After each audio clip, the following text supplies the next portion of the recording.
Erev Tov Rosh Pina. Good morning, Shaker Heights.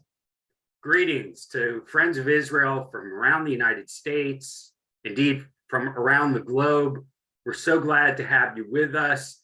We're coming up on some big holidays here in the United States and Israel and around the world. And we have a program today that brings you a vision, not only a vision of peace, but actually a peek at some of the people doing the hard work of peacemaking, which involves innovation, which involves taking risk, which involves collaboration, which involves doing a little bit of the impossible, the counter-cultural at times. And so we're so delighted, frankly, to bring you this view of the Peres Center with a panel of people who know it from inside and out. Before we begin, I want to give everyone an opportunity to sort of write the headlines for the coming year and give us an example of your own personal wish or prayer or thought for peacemaking in the coming year. So if you're with us live, maybe in the chat, or if you're following us on Facebook Live now, just put something, what's sort of the headline you want to read in the coming year as a peacemaker. It could be in the Middle East region, it could be elsewhere around the world.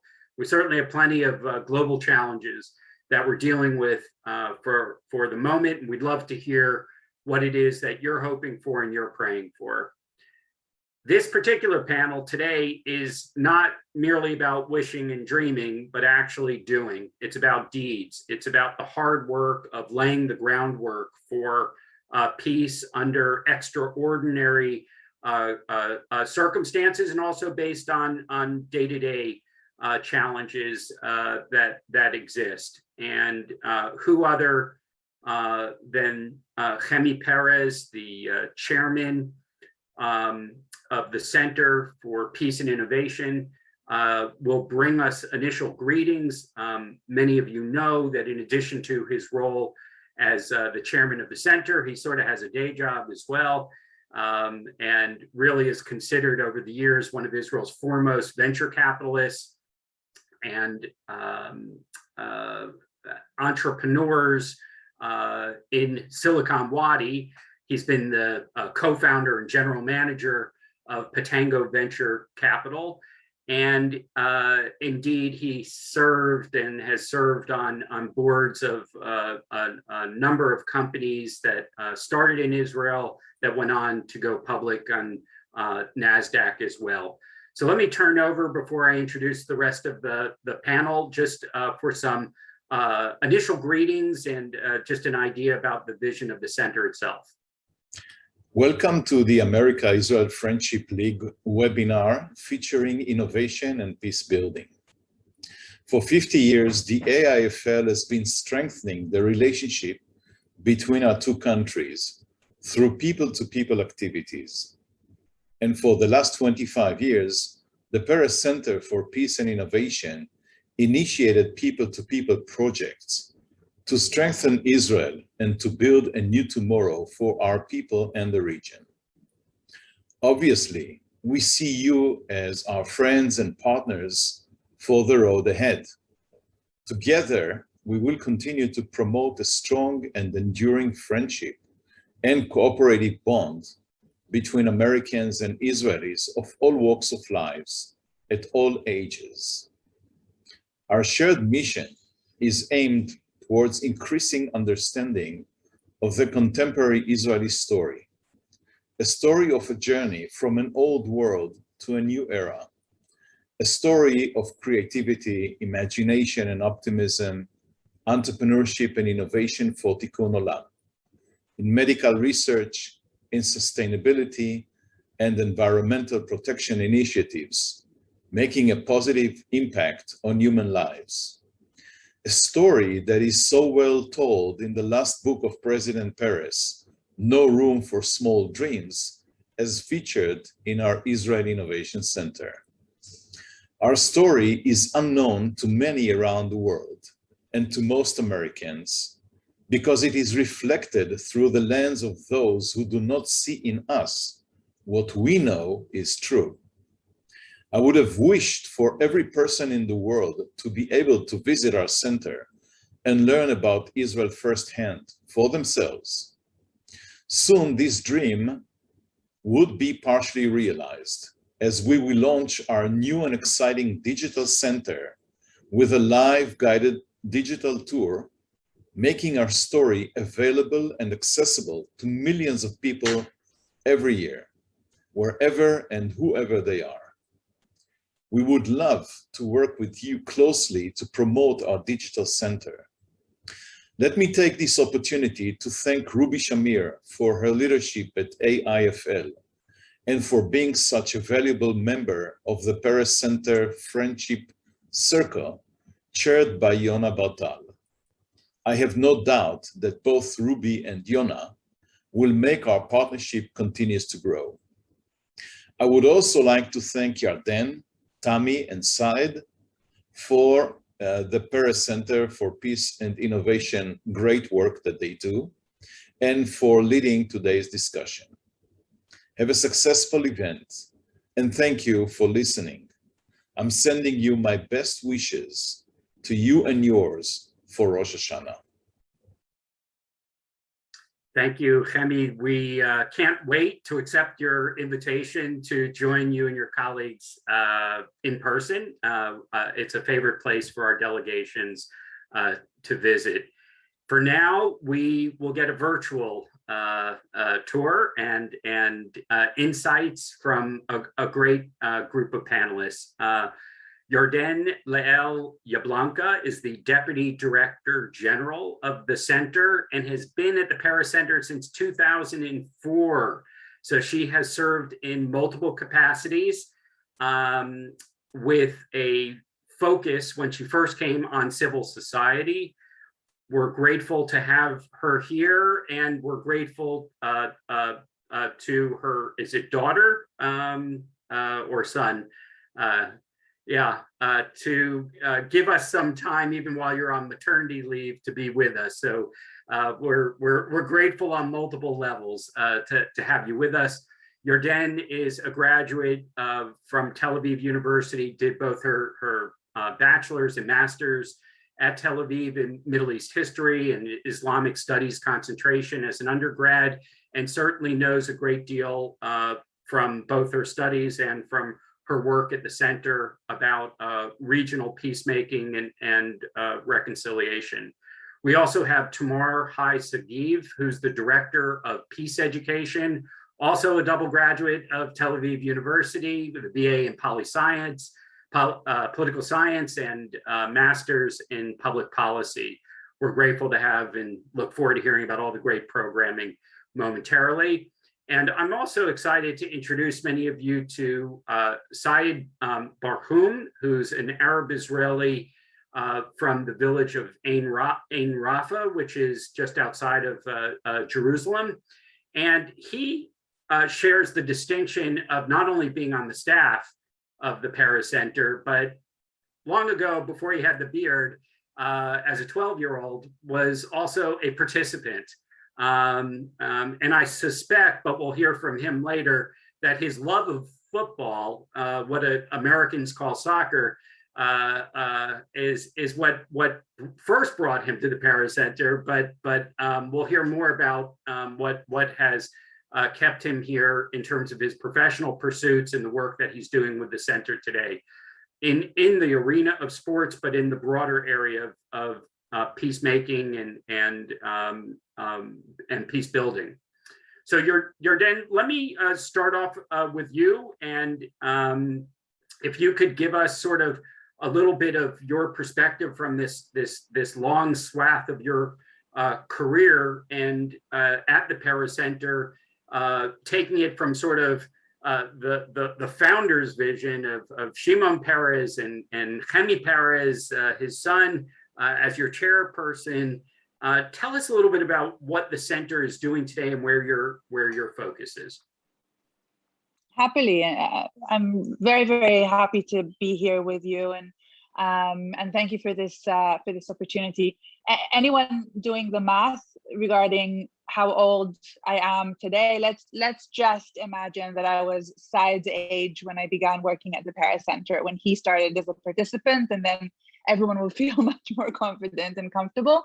And also, thank you to the team for being so sensitive. I have a newborn here. She's in the other room with her daddy. But it was very important for me to participate. So if at any time I'm off camera, just excuse me and know it's for a good reason. And anyway, luckily for you, I'm the least interesting of all the speakers here, so it won't be much of a loss. So I'll actually start with a little bit of a story that Shimon Peres used to tell us. For those of you who don't know, Shimon Peres served the state of Israel for over 70 years. He was actually recognized as an up-and-coming potential by David Ben-Gurion, by Israel's first prime minister. And one of the stories President Peres would tell was that when after he was interviewed and asked to join the team by David Ben-Gurion, he walked into the room and Ben-Gurion said, "Shimon, I'm prime minister. That means that I am responsible for everything. I need you to be responsible for everything that doesn't exist quite yet." And I think that is where he started his entrepreneurial career. He was an entrepreneur and innovator from day one, because his role was to envision what was still a dream and make that happen. At the core of him being an entrepreneur was his belief that he had a crucial role to play, that innovation was a tool that he needed to use in order to promote what he wanted to promote, what he saw together with Ben-Gurion as crucial for the establishment of the state. He believed he could change the world for the better. And so he was, as far as I'm concerned, the ultimate Israeli entrepreneur. He envisioned and innovated in solving the financial crisis of the 80s, in establishing the textile factory in Dimona, in nudging academia to research nanotechnology, and in peace building, in working with the Jordanians, the Palestinians, and other nations across the region to build peace. So he was, and still is for me, what an entrepreneur, what an innovator should look like. And so naturally, for an entrepreneur, he was serial in everything that he did. He never sat quietly for a minute. And so even in politics, he wanted to enhance impact. He wanted to create further ripples of positive action in Israel and for Israel. And so for him, it made a lot of sense to establish a non-for-profit in parallel to what he was doing as a statesman. And that's what he did in 1996 when he established the Peres Center. And the first task at hand was to privatize peace building, to put peace building in the hands of us, of citizens. He believed that peace building can, and in some cases should, be promoted outside of the political sphere. And the Peres Center for the past 25 years has been and will always be a non-political organization. But he wanted, in parallel to what he was doing as a statesman, as a politician, for there to be a civil society non-for-profit organization that will promote peace building. And that was the first task at hand. It was also very important for him that, with no offense to think tanks, we won't be a think tank. He wanted us to be a do tank. So for the past 25 years, we, and more specifically, Tami, Said, the team, have been developing and implementing our programming out in the field, in schools, in hospitals, in after-school frameworks, with young and old, literally from the age of 0 to 120, with professionals, with agents of change, with educators, with school children, with all stakeholders you can imagine. And so we've been implementing and promoting these programs since day one. And we've been focusing on very difficult tasks. So peace building between Israel and its neighbors, focusing on our Palestinian neighbors, but also Jordanians and Egyptians. But throughout the years, we expanded our work. We realized that there was and is an important added value to the work of the Peres Center. So we expanded internally, working with Israel's multifaceted and multicultural communities, relations between Jews and Arabs of all and Israelis from all walks of life. And in 2014, President Peres came to two very important decisions that he needed to make. The first was that at the age of 91, he wasn't going to retire. And second, that he was going to return to the organization that he had established in 1996 after a remarkable presidency. And I'm happy to show just a few pictures to give you a little bit of a feel of who we are and what we do, while I tell you about that next phase of innovation that President Peres did when he returned to our offices in Jaffa.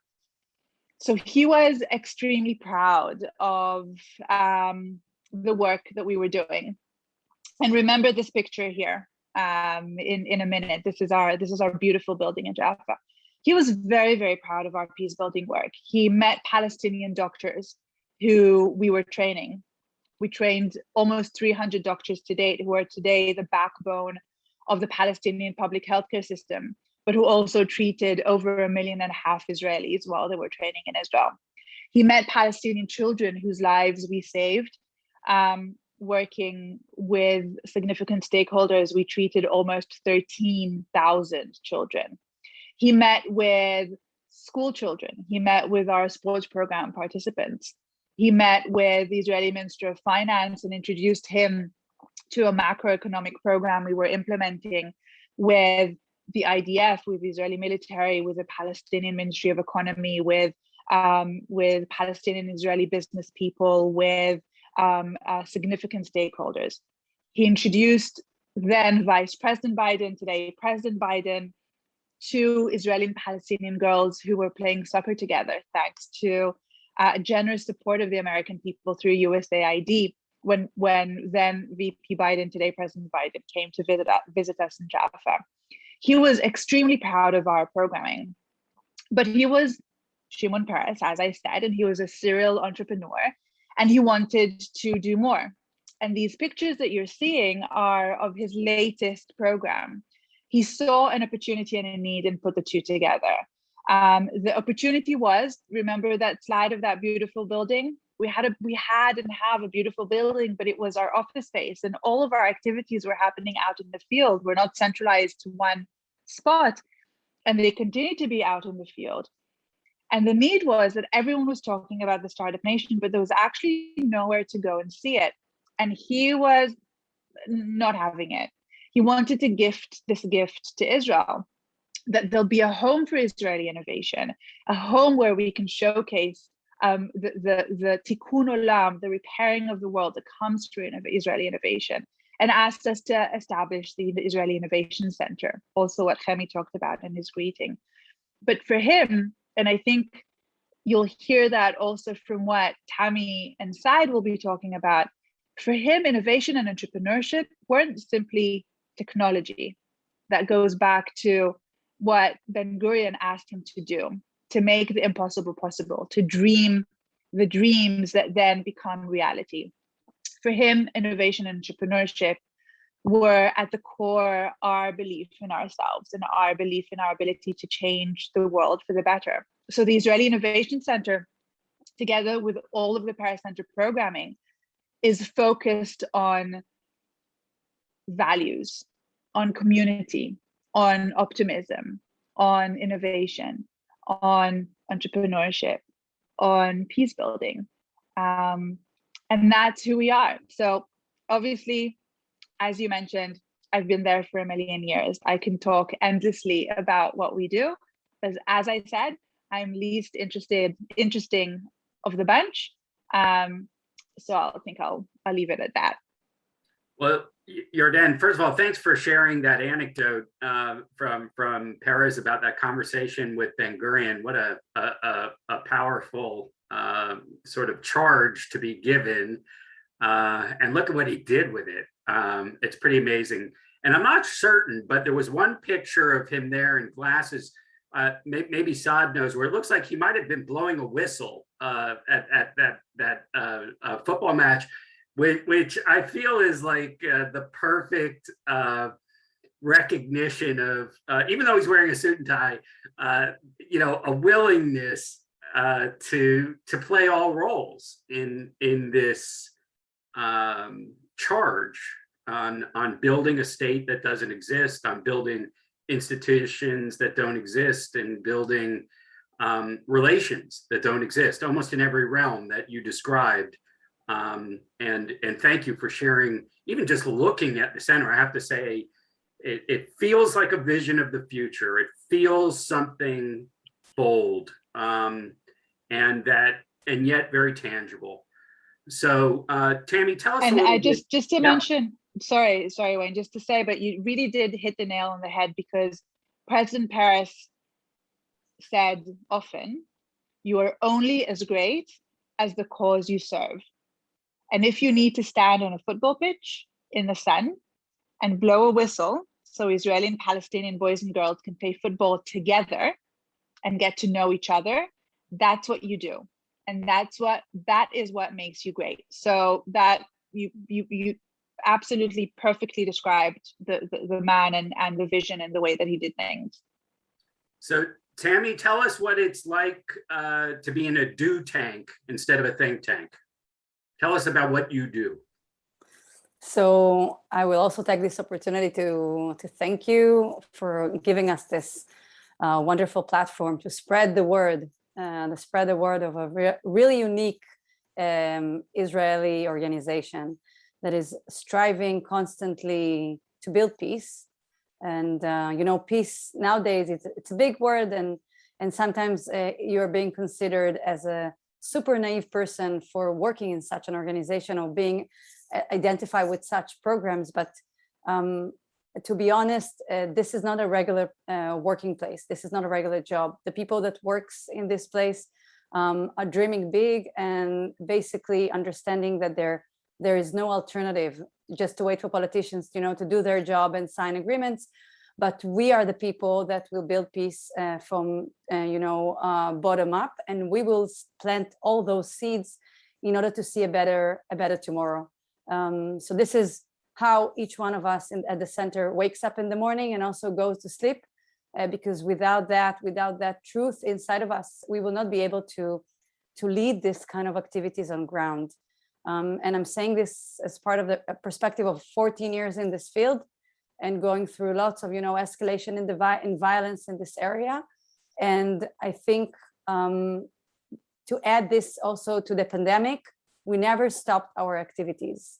Nothing really made us stop all our activities. Well, we found ourselves being always creative and thinking out of the box, like President Peres would want us to be. And this is the live legacy of him, of his vision, of what we want to do. So what does it mean to be also leading like this educational program? What does it mean to build peace through education? It's identifying the need on ground and to understand that in order to attract the younger generation on both sides, also inside Israel, those different cultures and religions, we need to find a very attractive tool, vehicle that will be attractive enough for the participants to join and be part of. And what does it mean to join? Is to join forces, is to do things together. Talking about a do tank, we are not sitting in a circle and doing like a dialogue of talking about the core issues of the conflict. This is not how we are working.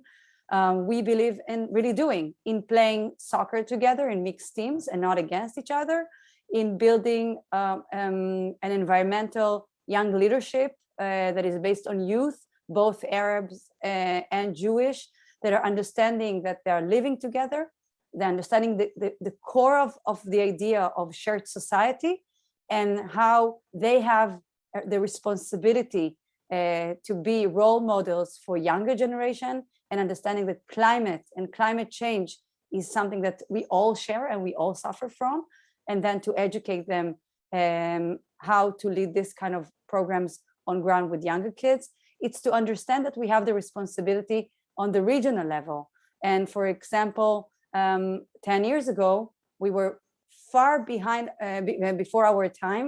We launched the Yala Young Leaders Program, which brings together youth and young people from the whole region, from North Africa and the Middle East, online, to an online program to communicate, to get to know each other, and to really build those bridges in order to have a better region and a better tomorrow in this region. And I'm really talking about countries like Morocco and Tunisia and Algeria and Syria and Palestine and Iraq and more, which sometimes sounds like not real program and not real thing that we are talking about, but we are doing this on a daily basis. This is what we developed, the know-how of how to bring people together, to really see what can connect them, to see what also can create sustainable connections, not just a one-time event, to build an ongoing educational process that will be sustainable enough to handle things like violence, like, also pandemic now, challenges that always challenge our work. And I'm proud to say, and I'm a very modest person and humble about the work that I'm doing, but looking back and understanding also over and over again the importance of our work, this work has an unbelievable impact on ground. And I think people like Saad, and you will get to know Saad soon, even better, are our success stories. He is the proof that we did something good, that we're trying always to do something good for the sake of Israel and for the sake of the wider region. Well, just even watching the images of your participants, and obviously there were some there that were screen captures of Zoom, and we'll talk a little bit about what the past couple of years have been like. But there is a common denominator, regardless of age, is that of hope, and the hope of these relations, and what, in contrast, these images are saying to others. And I take it, even though you have this facility that looks beautiful and people could come visit, that really your work is happening outside. Yes, and I think that's not something that most people understand, is that it is not, you are not primarily trying to bring people to the center to do some activities, exactly, but actually going into the field, going into schools, going into communities, and creating activities and events. Exactly, because if you look at we always try to kind of map where we work, and sometimes it also strikes us because the diversity of the communities that we are working in, from small villages inside Israel, in the south, in the north, in the center of Israel, because we understood that there's no place that, like every place in Israel and also in the wider area, needs to have a peace building program, no matter if it's based on agriculture, on innovation, on technology, on sports. There is a huge need. And I can say this also because so many times I've been asked if this work is getting easier for me from year to year, but it's getting difficult more and more, because you don't really see a massive change in the political climate. And this is what we're doing. We are giving hope. We are building hope, if you can say this, before we build peace. And we are also building trust between people, because people are losing trust because they don't see a wider change. And this is why we see our role. No matter if we work in Tel Aviv, no matter if we work in in Haifa or in Rafah where side was growing, or if we work also in Jericho in the West Bank and in Gaza and in other places. And I think also if even to give like a very concrete example, the last May, when we had those riots in the mixed cities, and Saad can elaborate much more about his personal experience in that. We are running programs in those mixed cities, and they were under a huge threat.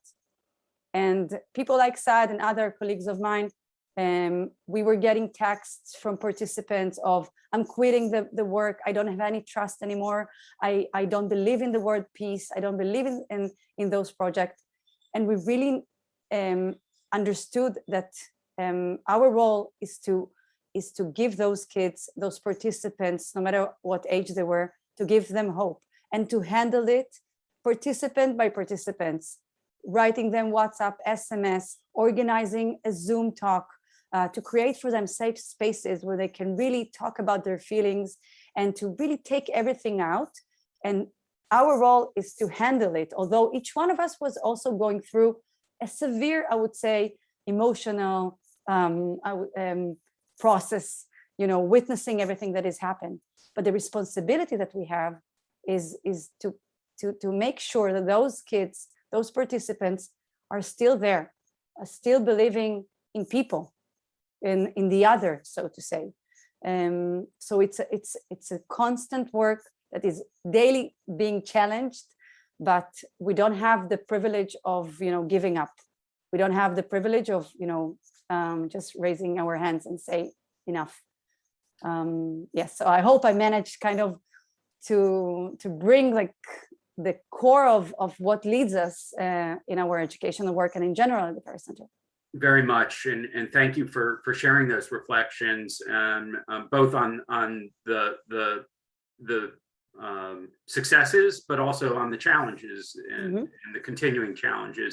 Saad, I don't know if it's a requirement for your position running the sports programs to have a smile on your face as large as the one in the pictures that were captured, but it can't hurt.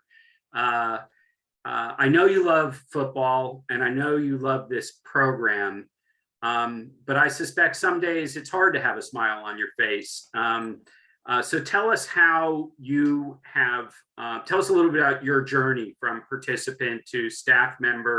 And I know this is not only about you, and we'll see a little video of some of the other alumni of the program, but you really have this unique perspective on what it means to sort of come into this world of distrust, and then to draw some of your own personal conclusions about what you want to do with that. Okay, so thank you. And I guess we can start with watching the video, and then I'll tell you my story. Okay, super. We'll cue it up.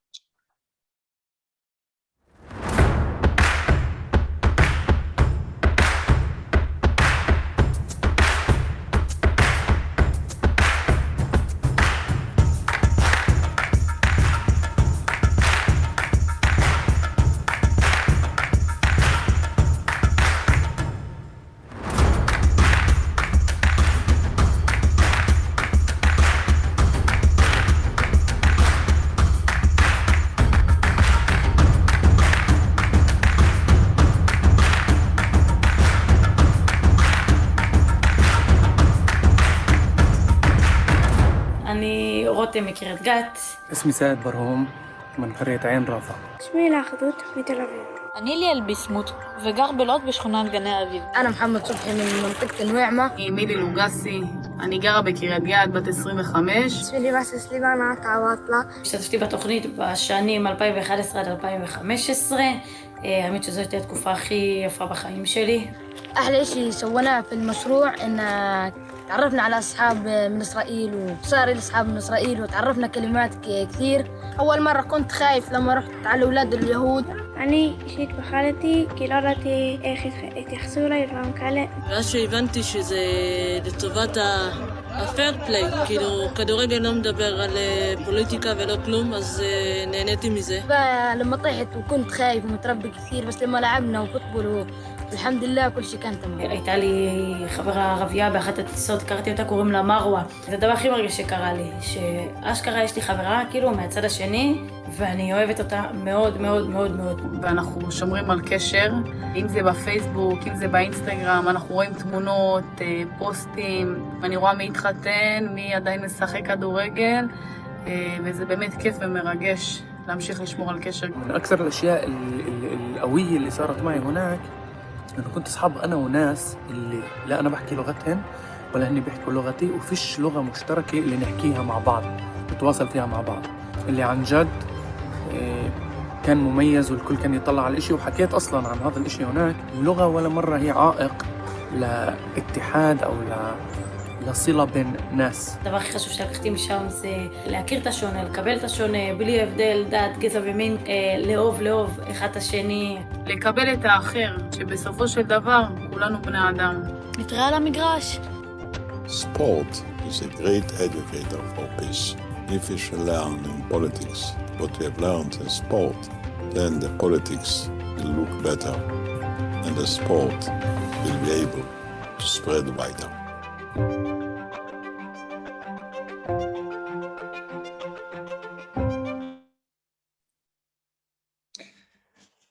So, I'll start from the beginning. So, my name is Said Barhoum, and I joined the project at the age of 12. I'm 29 today. And I joined, as you said before, only because I wanted to play football, nothing else.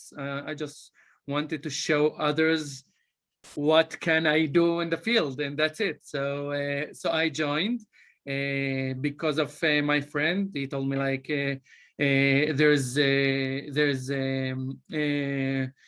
we can play with others, we can show them what we can do, and stuff like that, kids stuff, and I started, and year after year I connected more and more to people who works in the project, people who like my coach, like my friends in other community or in other team that we play together in mixed team all the time. So I wanted to be part of something like that. So I started asking what can I do, and if I can volunteer and take part of some events or be a referee and some training sessions for the kids. And I started to work like a coach at the age of 17, I guess.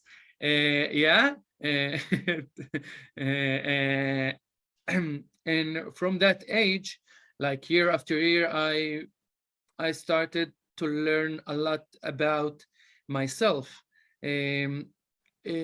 my idea,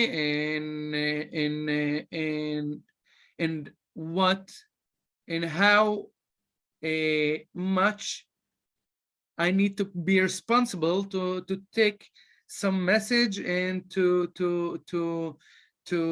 continue with the age after me and the kids in my village, and maybe more and more than that. So I started to work with the Peres Center for Peace, and I wanna say that the point that, or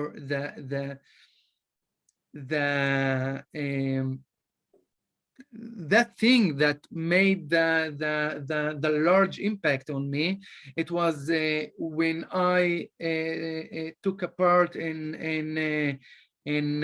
actually in AFL and Australian football, in Aussie rules, if you know what I'm talking about, and we were like 25 players in the team, and we traveled to Australia and we played there, and all the team was or Jewish or Palestinian from the West Bank, and I was the only one who lives in Israel, like who have an Israeli passport, and there was a lot of dialogues and sessions that we talked to each other about the situation, about the war, about the country, about Palestine and Israel through the football, through the Aussie rules, and for a moment, a moment, I felt like I'm not in this side, I'm not in that side. I don't know who I am and what I am. So it was at the age of 19. It took some good years to start really thinking about my responsibility and that I know that 2 languages, I can connect with people. I can translate from this side to the other side, and more than that, I can even train Jewish kids football, and I can train Jewish and Arab teams football, and then bring them together and make like a mixed teams or something. And a big thank for the Peres Center for Peace that really gave me this opportunity to make that happen. Like I did a lot of things with the football project, like a language training, something that developed in the Peres Center for Peace. It's like a football training that teach Arabic and Hebrew, and we can use it for any language in the world, but in our situation we use it for Arab and Hebrew, and when the kids plays together, they can connect, like not speak conversations, but yes, a little bit from this language and a little bit from that language can help break the how can I say it, the fear of other language, or the language of the other, if I can say, and a lot of things like that really helped us to bring people together. And today I'm 29 and I'm still here in the Peres Center for Peace.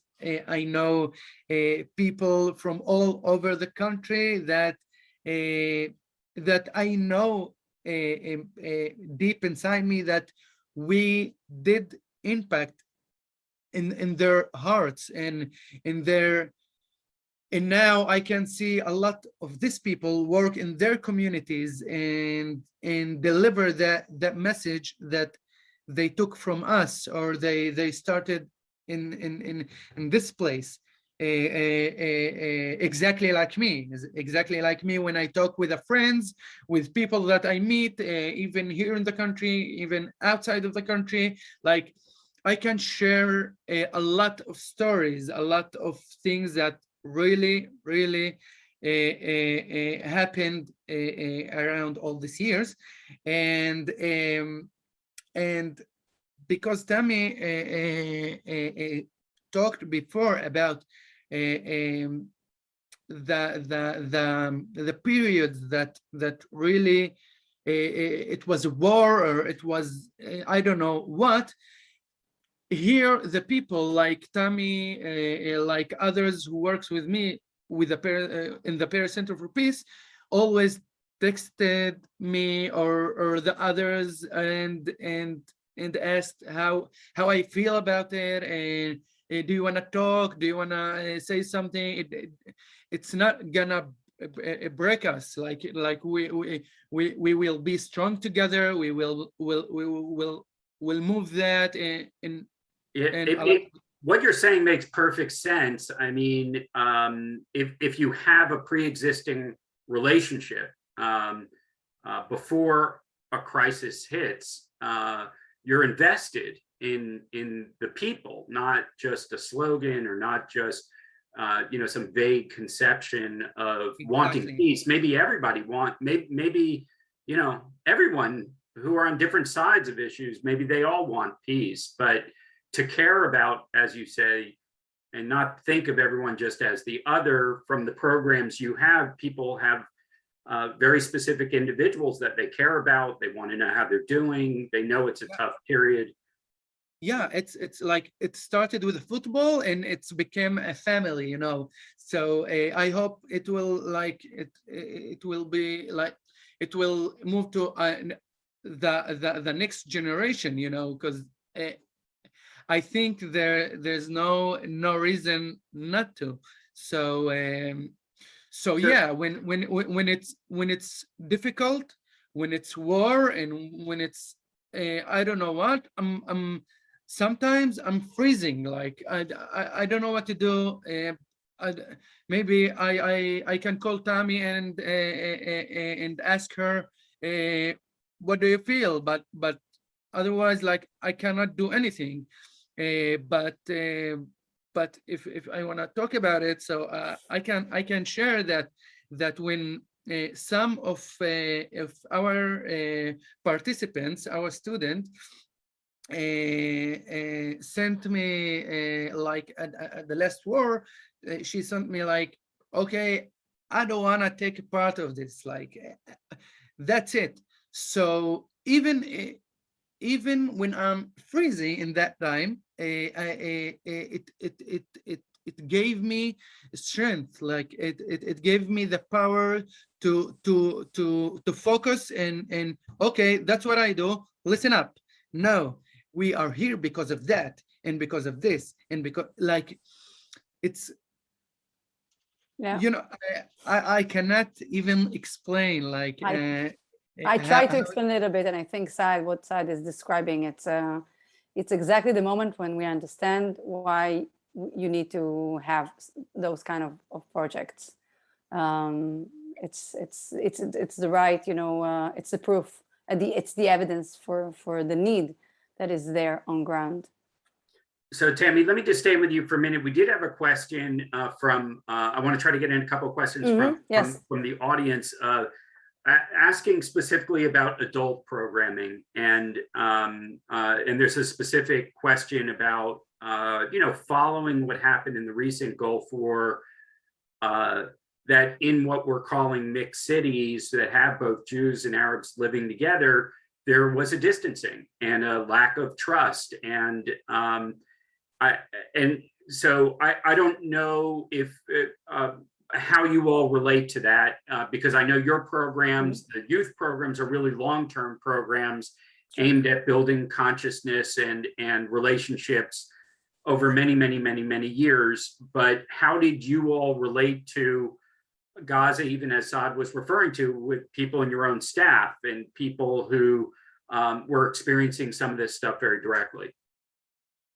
So I can talk about, like, I can talk about the staff, like my team, that is obviously a mixed team, that are living in different places and coming from different religions, and each one of them was going through a personal, as I said, also emotional crisis to some extent when everything started. But the way for us is to handle it with the staff. It's like we're handling or expecting ourselves to handle it with our participants, which means that we had an immediate response in a way that we created safe spaces via Zoom because we couldn't meet. Saad wasn't leaving his home for, I think, almost a week because of fear of the situation, and others. And we found ourselves talking constantly on Zoom and taking out all our emotions and creating those safe spaces. And we did the same thing with our participants in each project. that we felt that these need to be handled this way. In addition, I think, and we are talking about, youngsters, like really young people, but on the same time, university students, coaches, educators, which are adult, that were also going through that emotional status, but on the same time also doing it on the organizational level. Yarden can also elaborate also in our medical and health programs when we have, the doctors that were actively, participating in the program, working in the hospitals, having Gazian doctor, what they were going through this rough time. Basically, we were in contact. Yarden can say a little bit about that as well. Yeah, actually, Yarden, I want to bring you into this conversation on a point you made up front that I don't think is so intuitive to people. Essentially, a career politician, someone who served in practically every cabinet since the beginning of the state, became the president of the state, said that it was not for politicians to create peace. So as I'm reflecting on the different programs, the ones that are aimed at youth, whether it's in sports or in camps and all the other things that the Peres Center has supported over the years in different conflict regions, et cetera, or the programs dealing with medical professionals. And these are all citizen activists that you are both training and empowering. How did he get that early on, that the politicians alone were maybe not going to be able to solve the problem? Because he was a believer in people. He believed in people. He believed in essentially teamwork, right? A team can be a small group of people, but it can also be a community, and it can be a constituency. He didn't think he had all of the answers. He didn't think he can and should do everything alone. And this belief in people, this belief in us, this belief in the citizens of Israel and the people of the region, is what made it very clear to him that peace building can be privatized, can be put in our hands. And it made all the sense to him.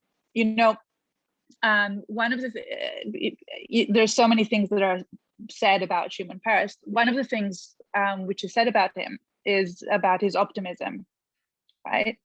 Sometimes it's said in a really positive way. And our Director General loves to quote him when he says, optimists and pessimists, they die the same way, but they live very different lives, and I choose to be an optimist. So sometimes it's looked at, or most times it's looked at in a very positive way.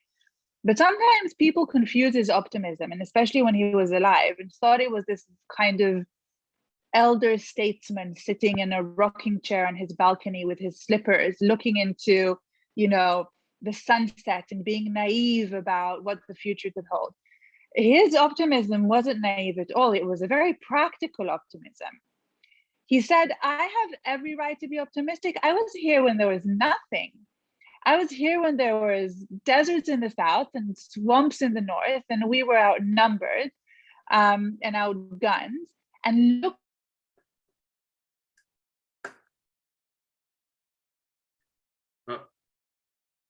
I think Yarden may have frozen on us, but I love that thought that you have the right to be an optimist. Yes.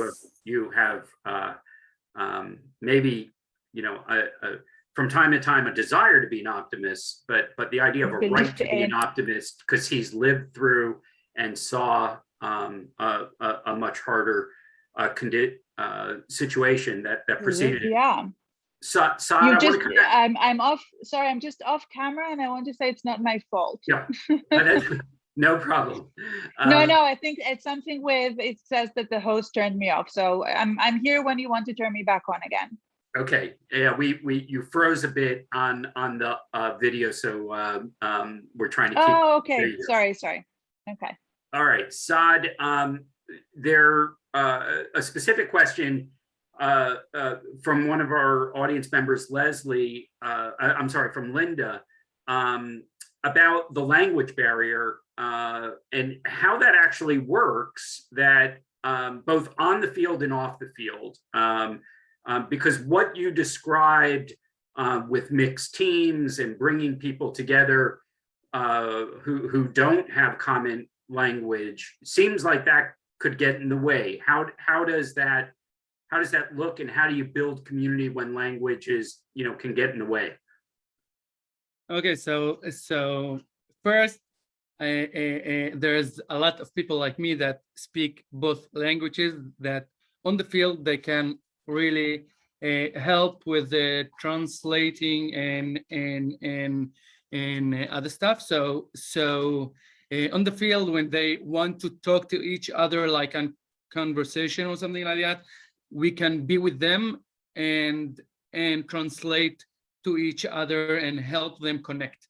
Today, like, I know people that translate from Google Translate on the Instagram and send to each other. It's like, it's from year to year, it's been like easier to connect without a language. Like, everyone can, I still have like connection with people from Colombia that doesn't speak English and not, of course, Arabic or Hebrew. So we connect like in Google Translate. So that's off the field, and that's on the field. Like, on the field, we always there. If there are any questions or if they don't understand each other, it's like, it's the place that we can be in and help them. I can add just one thing to add to that, because I think we understood in some point, because the program, specifically the sports program, runs for the last basically 20 years. And in some point, we started the program when we understood that sport is a common language. Everybody knows how to play soccer. Everybody knows how to play basketball. So the language of sports is basically the common ground that created and allowed this project to happen. But then when the programs, when years went by, we understood that if we want to deepen the connection between the two sides, as Sai described before, we need to break down the barrier of the fear that each side has towards the language of the other. So this is why Said and other colleagues developed educational component when we are tackling the language barrier on the field through sports games, and helping the kids kind of get some of the wording of the basic words of communication. Of course, it's not enough. It's not like learning like the full, being fluent in the language of the other, but it's really to break down the psychological barrier we have towards language. And in general, in all our activities, no matter if it's sports or other things, we are doing it bilingual, because we want to have both languages to be present as part of the activity. So we will get used to hear it and not to fear from it. Great. Yarden, I can't tell if we have you, if we can take you off mute for one final question. I think you may still be frozen. So let me sort of end. Let me ask this one other question, Tammy. Do you see, based on what you and Saad described during the recent? I'm here. Yeah, your audio is still muted. So let me ask Tammy, just from the perspective of participants, just after was the recent conflict in Gaza, do you feel a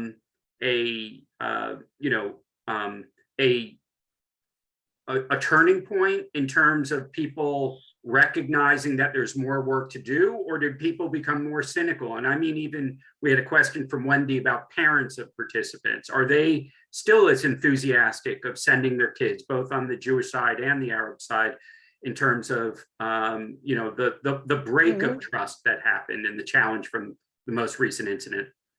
So I can say that we are basically dealing with the two things you described.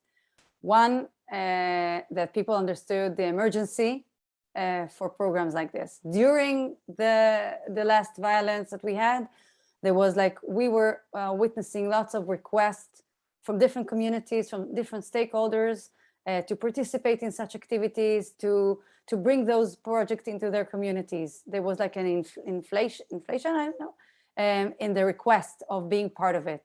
And on the same time, we were dealing with people that kind of lost hope, became more cynical about the success of such programs. So we are working parallel, to be honest. It depends exactly where you work. In the mixed cities, the situation is much more challenging. But we always, when we go into a place, we identify the right partner, the local partner that is really can handle such programs and has I would say a strong presence in the community, that the community, the parents or other stakeholders in the community can trust them. And together, side by side and hand in hand, basically, we can run those programs in each locality that we're working. So that's going to be the word that I'm going to leave everyone with as both a takeaway from this webinar from the peace builders on the front line. It is about trust and what can we do to build trust in order to build a better future and a better present. What we do at America-Israel Friendship League is just let people tell their stories and bring them together from the United States and Israel. We do it with music, we do it with art, we do it with food, we do it with anything that can bring people together. And today we learned from peace builders who are using multiple forums in which to build peace. For those of you that will be around on Sunday, our next webinar episode is music. It is a concert that I don't think you're going to want to miss. In honor of Labor Day here in the United States, we have a partnership with Carnegie Hall, and they are bringing together some of the foremost American jazz musicians, emerging jazz musicians, who will be doing a concert of some of their top music, some of it that was recorded over the summer during when the youth performers themselves were actually in quarantine and came together, created music in spite of the challenging circumstances. So come join us on Sunday. As always, we will not be here next Wednesday, because of the high holidays. And then if you can remember that long out on September 12th, we'll be back with Maccabi USA, and we'll be learning about the Maccabi games that are going to be taking place next summer in Israel, again, with a focus on sport and youth and all the optimism that gives us the right to have, paraphrasing Shimon Peres. Thanks everyone for being with us. Happy holidays, long holiday weekend for those of you celebrating. And Yarden, Said, Tamar, Toda Rabah, thanks so much. Shukran, thank you for being with us. We wish everyone a safe week and safe holiday season in the year to come.